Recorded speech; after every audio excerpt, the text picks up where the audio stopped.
तपे पच अग्नि ऊर्ध्वमुख झूल झुलावे हैं, ज्ञानी पुरुषा तो निकट न जावे, ये मूर्खों को रीझ रे जावे हैं। कोई तो झरने में बैठ जाते हैं, शीतल जल ऊपर से गिरता है, जनवरी का महीना, और ये अक्षेत्र हरियाणा, राजस्थान, पंजाब, उत्तर प्रदेश, इसमें शीत लहर चलती है। और ये ढोंगी लोग क्या करते हैं, एक तिपाई सी बना लेते हैं, उसके ऊपर एक मटका रख लेते हैं बहुत बड़ा, और उसमें 1000 छिद्र कर लेते हैं, और 100 मटके पानी के भरवा कर रख लेते हैं शाम को, और वो 12 बजे या 1 बजे रात्रि में शुरू करवाते हैं। उठा उठा कर मटके उसमें डालने जाते हैं, और वो नीचे बैठ जाता सुल्फा पी के या कोई भांग पी के ऊपर आ रहे। फिर एक बार सुनो पाचा से सारा कितना देर वर्ष उसके ऊपर डालने जाओ पानी को, क्या असर होना। तो लोग ने सोचा रहे तेरा गजब हो, ये कमाल की बात है भाई। ओहो देखी से पो में हम तो रजाई भी ओढ़ रहे, सर्दी लग गए, और यो अब वो ला के घूटी बैठ जाए पड़ा रहे शराबी सारी रात के, बिगड़ा उसका तड़के फिर उठ के झाड़ी का पल्ला चल पड़ता है। तो ऐसे ही ये लोग भकाया करते थे, मूर्ख बनाते थे हमारे को। और फिर 5 धूने लगा कर जून के महीने में, जेठ में 40 दिन तप पाए। वो ड्रामा इस दास ने एक बार फिल्मबद्ध करवाया था। हमारे गांव दनाना गांव में एक बल्लेगिरी महाराज रिंडाना में, उसका बोलबाला ज्यादा था, फिर दनाना भी बढ़ो लिया उसने। तो उसने वहां लगाया फिर एक 40 दिन का ड्रामा। 5 धूने लगा के शुरुआत तो करते हो 5-5 उपलों से, अगले दिन फिर एक एक बढ़ाते चले जाते हैं उसमें। तो बीच ही का समय था जब वो अच्छा ढेर सा हो रहा था उनका। हमारा एक भक्त उसकी फिल्म बनवा के लाया। वो क्या करे था कि एक बाल्टी में पानी और राख घोल के पूरे शरीर पर ऐसे लीप ले, जैसे गायरा लिपया करें, पूरे शरीर पर एक लंगोट सा बांध कर बैठ जाता। और जो इतनी लंबी लंबी उसके बाल थे, जटा, उनको बाल्टी की उस राख में पानी में नू कर कर कति भे कर गच करके उसने, और उसको ऐसे बांध लेता, और अग्नि जला दी जाती 5 धूनों में, बीच में उसके बैठने का स्थान। और जब वो उपले धुआं बंद हो ले, आग निकल के जब वो बैठे, उपलों की आग, और उसके ऊपर तुरंत ही राख आ जाती है, और वो राख आती चली जाती है, ऊपर से राख ढक लेती है, उस आंच को आगे नहीं आने देती। तो कुछ देर जब तक उन आंच रहे उसकी अग्नि की, तब तक तो वो इतना ऊपर का गारा लीप रखी राख की, वो तब तक वो गारा सी सूखा, इतने वो गोस्या की जो उपलों की राख है वह उसकी आंच ने कम कर दे।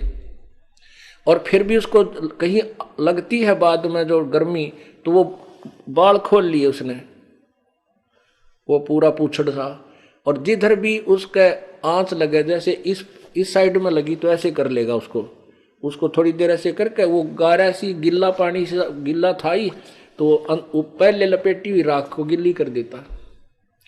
अगर पेट पे उसका आंच लगा है तो ऊपर नो करके, मुंह का भी ऐसे करके, पेट को ऊपर नो करके उसने फिर पीछे न कर ले, फिर वो कमर पर घिसा दे साइड में। तो ऐसे उसने 3 घंटे ड्रामा प्रतिदिन किया। और बड़ी जनता, बड़ी बाड़ी बेटी उसका चौगरदा गीत गावे, उसकी परिक्रमा करें। अरे तेरा गजब हुई है। उससे शास्त्र विरुद्ध साधक की इतनी महिमा, बाण बेटियां जाओ और चौगरदा उसके गीत गाओ और उसकी परिक्रमा करें और उनसे फल मांगे। परमात्मा क्या कहते हैं, झरने बैठ और तपे पंच अग्नि, 5 धूनिया में तपते हैं जो। उर्दमुख झूल झुलावे हैं, ज्ञानी पुरुष तो निकट न जावे, मूर्खों को रीझ रे जावे हैं। जिनको ज्ञान हो गया यथार्थ, वो तो उनका निकट नहीं जाओ, वो तो बोली मूर्खों को राजी कर रहे बैठे हैं, उनसे माया लूट लेते हैं। उसने फिर क्या किया, 4 लाख रुपया आए उसके पास, जब उसने 40वें दिन अपना ड्रामा बंद कराया। 4 लाख रुपया आए, 80 लाख का सुल्फा पी गए। उनका फिर आपस में जूत बाजा, 80 लाख का तो उसके चेले चपटे सुल्फा पी गए, बाकी के मैं थोड़े बहुत भंडार में ला दिए। दूसरे में 2.5-3 लाख रुपए की सुमो गाड़ी आओ थी, गाड़ी ले ली उसने, और पहले बका दिया गांव का न्यारा कन्या स्कूल बनवाऊंगा।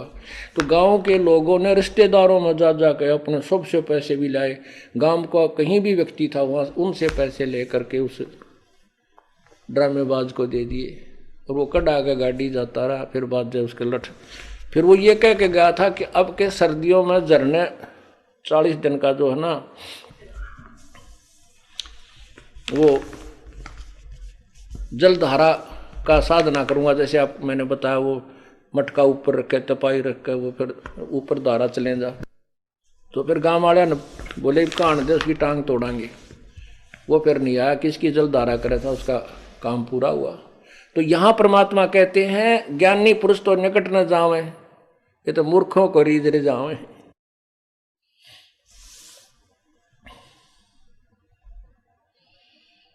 आसन करें कपाली ताली, ऊपर चरण हलावे हैं, अजपा सेती मरहम नाई, सब दम खाली जावे हैं।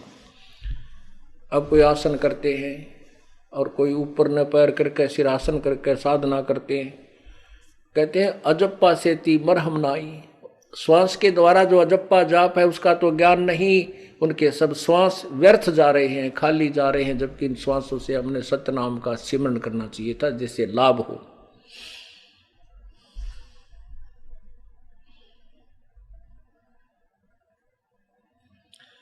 त्रिकाली आसन करें फिर 12 तिलक बनावे हैं, जल के मच्छा मुक्ति ना होवे, जो निस्तिन पर भी नहावे हैं। ओह, कुछ ऐसे हैं कि वे 3 समय स्नान करते हैं, भक्ति करते हैं जब 3 समय, और फिर 12 तिलक लगाओ माथे के, ऐसे 12 9। अब हमने क्या देखा है कि जो थोड़ा सा ज्यादा पाखंड जबरदस्त कर रखा मैं उसकी तरफ ज्यादा आकर्षित होते हैं, बड़ा महापुरुष हो गए। परमात्मा कहते हैं 3 बार नाले चाहे 10 बार नाले।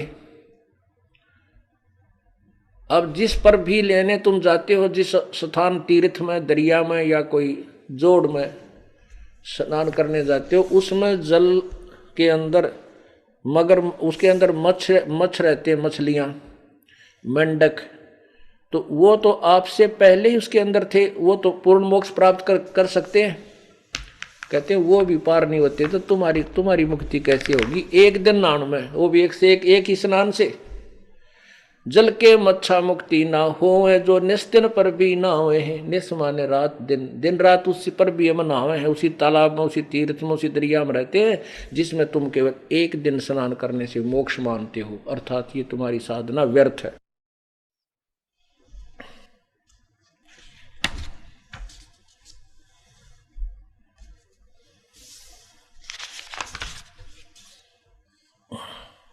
कार्तिक मास महात्म नाम है, गया प्रयागों पिंड भरवावे हैं।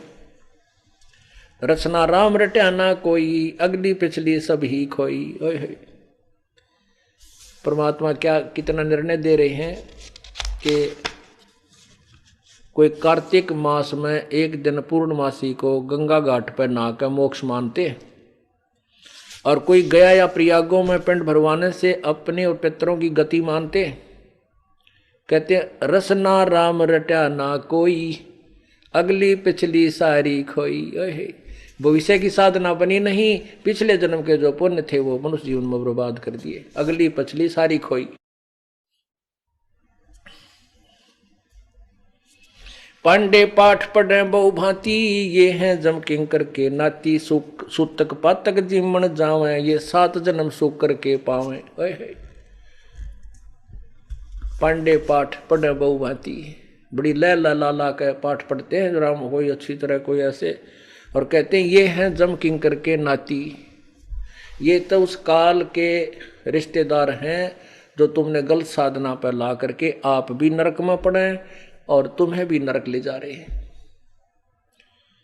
जो गलत मार्गदर्शक है, कोई भी है, चाहे वो काजी है, मुल्ला है, पीर है, गुरु है, ऋषि है, चाहे कोई संत है, उन सभी को बता रहे हैं। और कहते सूतक पातक जीवन जाही, ये 7 जन्म सुख करके पाई।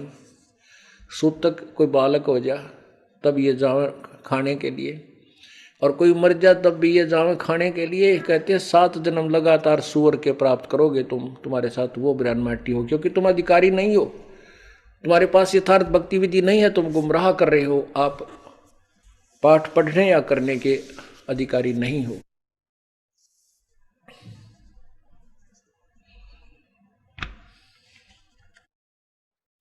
पहर जनेऊ फूले फाले बामण होकर बहु घर गाले, उजड़ खेड़े जोटा मारा ताते ब्राह्मण का मुंह काला।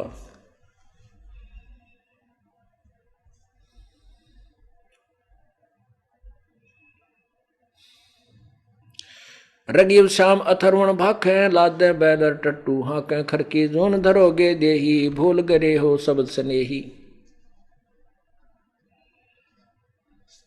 साना मुर्का प्रहलाद पट बंधाया, भक्ति हेत पांडे नी पाया, हिरणा कुछ छाती तोड़वाई ब्राह्मण बाणा क्रम कसाई। अब क्या बताते हैं कि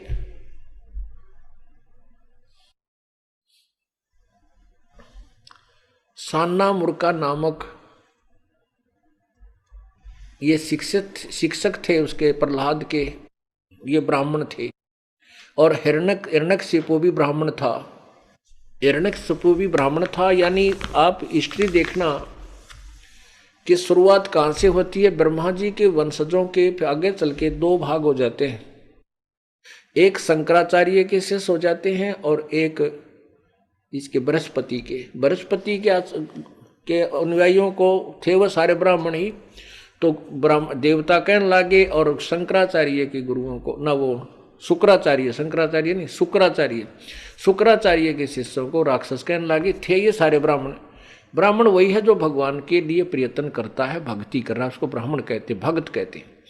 तो यहाँ कहते हैं हिरण्यकशिपु ने ब्रह्मा की साधना की ब्राह्मण बनकर, और फिर ऐसे कर्म कर दिया, अपने बेटे का शत्रु हो गया, एक भक्त को सताने लग गया, भगवान का नामो निशान मिटाने लग गया। रावण ब्राह्मण बहुत तप कीना, महादेव की दीक्षा लीना, रामचंद्र की सीता हरिया, 10 मस्तक मुंधे मुंह नन्हे पड़िया। रावण ब्राह्मण था और उसने महादेव की भक्ति की और विष्णु जी की पत्नी ठा ली, उसके भाई की, बड़े वाले की, उससे बड़े की।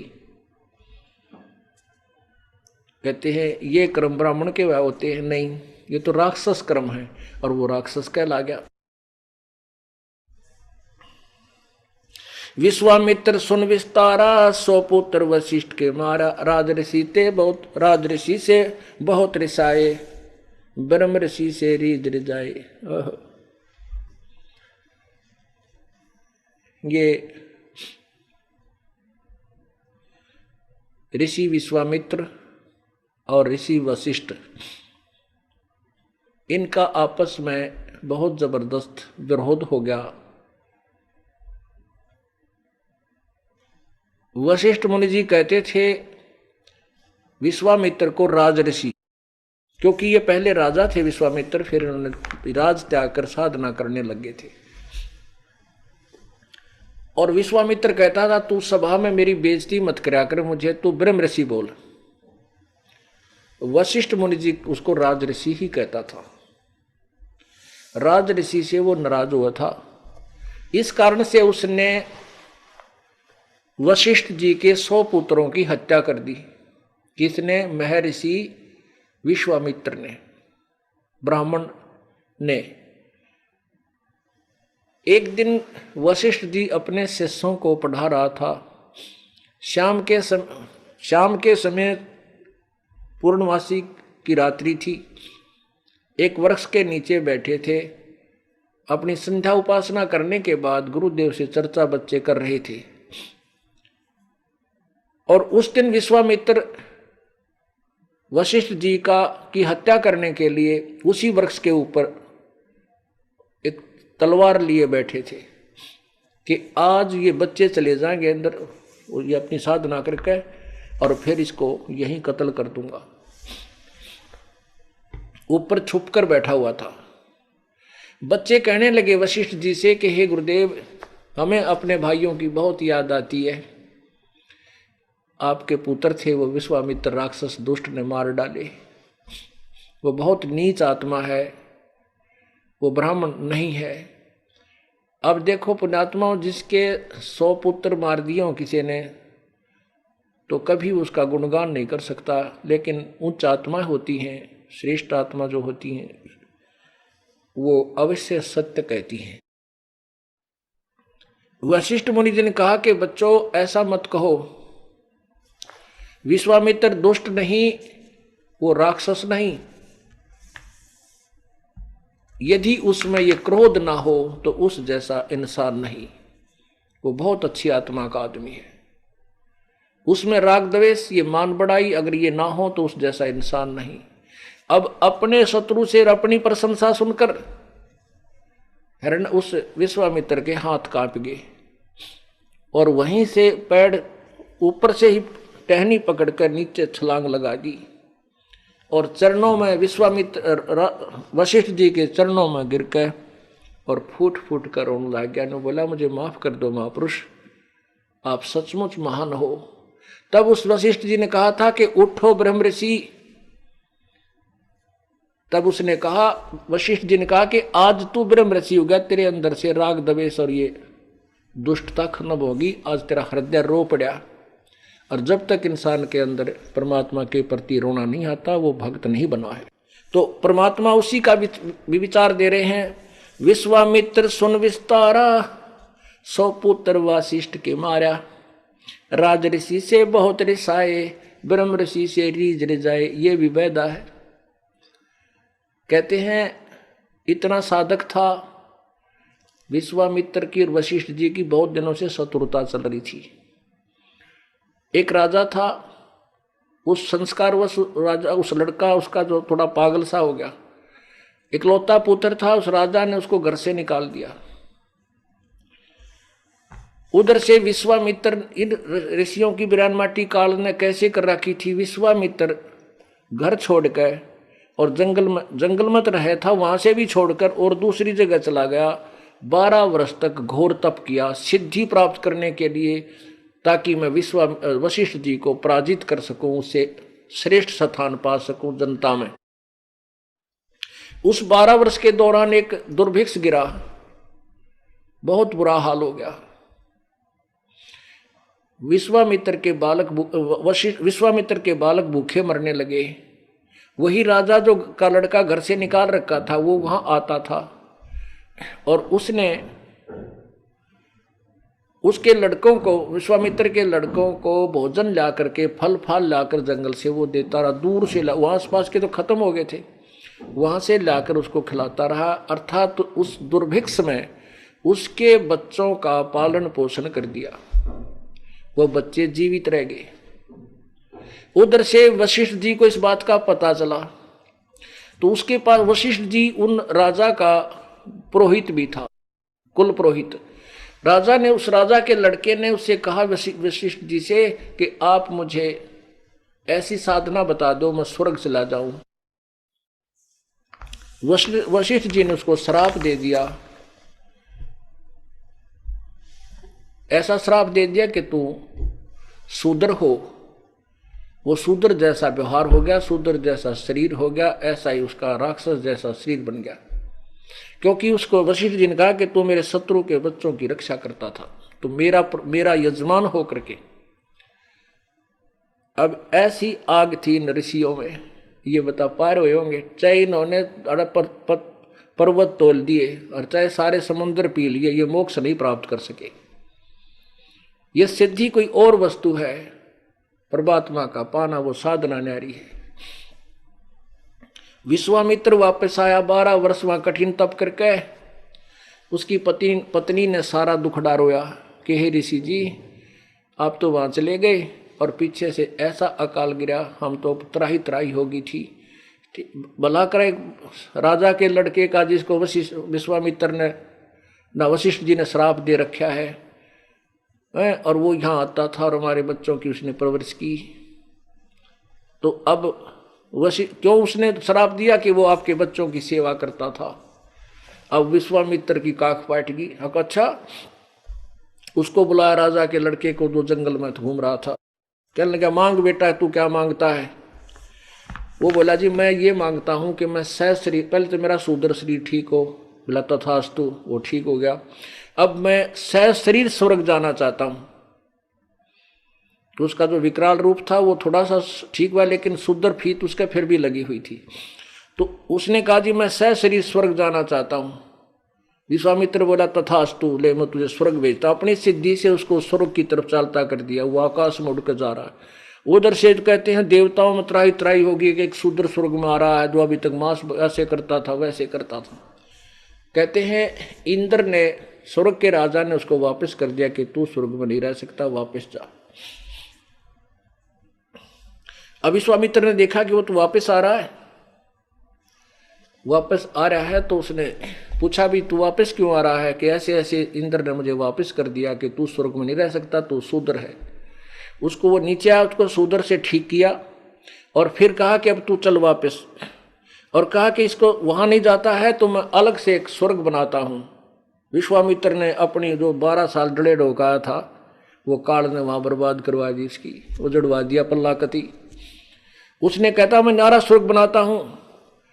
उधर से इंद्र को चिंता होगी कि तो भाई काम बिगाड़ेगा, एक और छाती पर शत्रु हो जाएगा, दूसरा हमारी लड़ाई रहा करेगी। तो उसने कहा जी ठीक है, आप अलग स्वर्ग से अलग स्थान मत बनाओ, आने दो यहीं पर। वो वहीं स्वीकार कर लिया। अब क्या बताते हैं, विश्वामित्र सुन विस्तारा, सौ पुत्र वासिष्ठ के मारा। इतना योगी साधक दुनिया तो यू सोचा वैसे ऐसा महापुरुष नहीं, और फिर ऐसे जुल्म कर दिए उस ऊपर न्यारा स्वर्ग बनाने की शक्ति रखने वाले ने। 100 पुत्र बाल हत्या कर दी। घोड़े बाड़े बालक ने तो कसाई भी ना मार सके, वो भी डर रहेगा एक भाई इस छोटे नाजुक बच्चे ने क्या मारूं। शत्रु भी नहीं मारा करता है। और उस ब्राह्मण बाणे के यानी उस भगत ने, उस ऋषि ने वो 100 बालक काट डाले। और ऐसा साधक इतने अलग से इतनी शक्ति भी प्राप्त कर ली। कहते हैं ये काल का जाल है भाई, ये भी बैदा है, बैदे से भेद अलहदा। बैदा क्यों जाने हम सतगुरु बैठे न्यू जाने। हम तो इन्हें प्राणी के माना थे ऋषियों ने, ये तो कति नरक के गामी थे, नरक के भागी थे। वहीं कमाई करी और दूसरी जगह उसको बर्बाद कर डाला। वो थोड़ी बहुत स्वर्ग जाने की थी, वह भी नष्ट कर ली।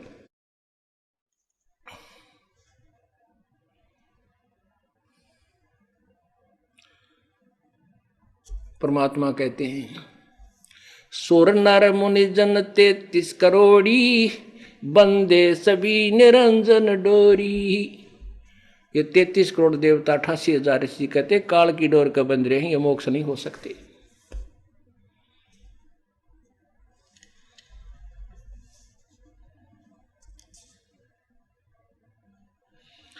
अब क्या बताते, मुसलमान मद्दारी रौला, भूल गए हैं मुर्शिद मौला।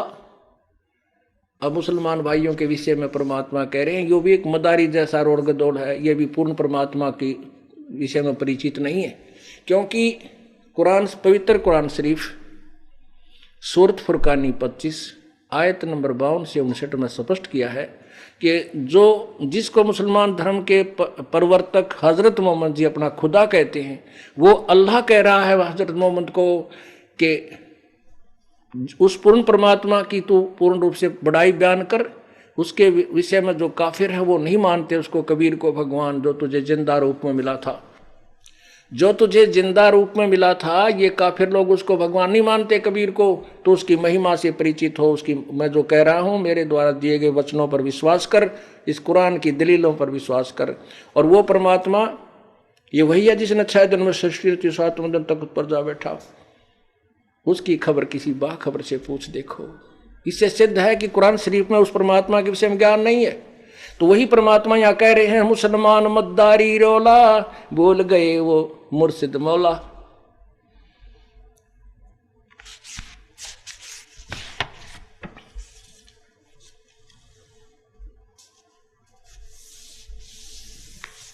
अब इसके बारे में शाम को आपको सत्संग में सुनाएंगे।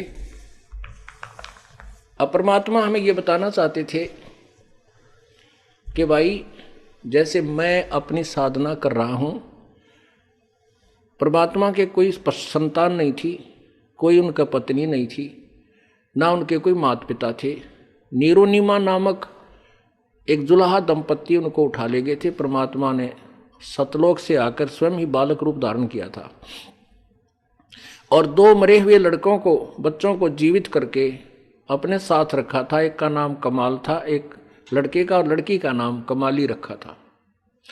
यानी एक परिवार भी जोड़ कर दिखाया कि मैं सह परिवार रहा, परिवार के लिए मैंने ताना कपड़ा बुनकर उनका रोजी रोटी परवरिश भी की और भक्ति भी की।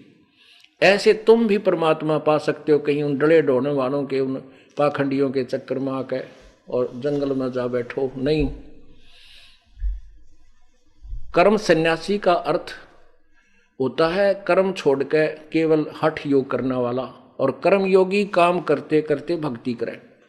काम जैसा किसी ने शादी करवा ली या ना करवा ली, जैसे हमारे यहाँ भक्त रहते हैं सेवा, जिन्होंने अपना घर यहाँ उस घर को छोड़ के इस घर में रह रहे हैं, वो सब काम करते हैं, हर सेवा करते हैं और भगवान की भक्ति भी करते हैं, और गृहस्थी भी अपना काम भी करते हैं और परमात्मा की भक्ति भी करते हैं। ये दोनों ही मोक्ष प्राप्त करेंगे इस सत्य साधना से। बोलो सतगुरुदेव। कर जोरूं विनती करूं, धरूं चरण पर शीश, गुरु राम देवानंद जी महाराज ने दियो नाम बख्शीश। कोटि कोटि सिजदा करूं, कोटि कोटि प्रणाम, चरण कमल में राखियो मैं बंदी जाम गुलाम।